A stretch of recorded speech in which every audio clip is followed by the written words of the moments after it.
सचिन पायलट का अगला कदम क्या होगा, सबकी निगाहें इस बात पर टिकी हुई हैं।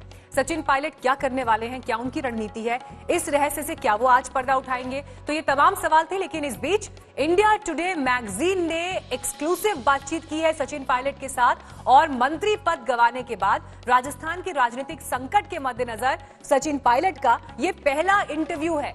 इस बातचीत में सचिन पायलट ने वो हालात बताए जिनकी वजह से उन्हें बगावत के लिए मजबूर होना पड़ा। सचिन पायलट ने बीजेपी ज्वाइन करने की खबरों का सीधे तौर पर खंडन किया, लेकिन साथ ही ये भी कहा कि वो अभी पूरी तरह से कांग्रेसी हैं, कांग्रेस में ही शामिल है। देखिए, सवाल ये था कि क्या आप आखिर आप अशोक गहलोत से नाराज क्यों हैं? तो उन्होंने कहा कि उन्होंने 5 साल मेहनत की, लेकिन वो सिर्फ ये चाहते थे कि राजस्थान सरकार जनता से किए वादों को पूरा करे, लेकिन सत्ता में आने के बाद अशोक गहलोत जी ने कुछ नहीं किया। ये जवाब दिया है सचिन पायलट ने। 2018 दिसंबर में देखिए सरकार चुनकर आई थी। उन्होंने मुझे और मेरे समर्थकों को राजस्थान के विकास में काम करने का मौका नहीं दिया। अधिकारियों को आदेश दिया कि वो मेरे आदेश को, मेरे फैसलों को ना माने। मेरे पास फाइल्स नहीं आती थी। कैबिनेट और कांग्रेस की बैठक महीनों तक नहीं हुई। तो नाराजगी की ये तमाम वजहें सचिन पायलट ने इंडिया टुडे मैगजीन को दिए इस इंटरव्यू में बताई।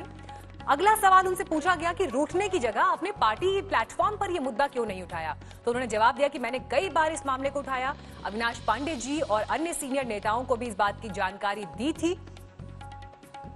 इसके अलावा मैंने मुख्यमंत्री गहलोत के सामने भी अपनी बात रखी थी, लेकिन जैसा कि मैंने कहा कि मंत्रियों और विधायकों के बीच मुश्किल से कोई बैठक होती थी, तो वहां बातचीत और चर्चा की कोई जगह नहीं थी। तीसरा सवाल सचिन पायलट से जो इस इंटरव्यू में पूछा गया, आप विधायक दल की बैठक में नहीं आए, आप वहां अपनी बात रख सकते थे।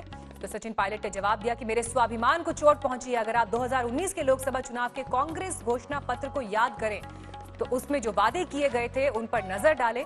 हमने क्रूर देशद्रोह कानून को हटाने की बात की थी और यहां कांग्रेस की सरकार अपने ही मंत्री के खिलाफ इस कानून का उपयोग कर रही है। तो ये पूरा ये इंटरव्यू जो है इंडिया टुडे मैगजीन को सचिन पायलट ने दिया है और सचिन पायलट का पहला एक्सक्लूसिव इंटरव्यू है जो इंडिया टुडे मैगजीन को मिला है।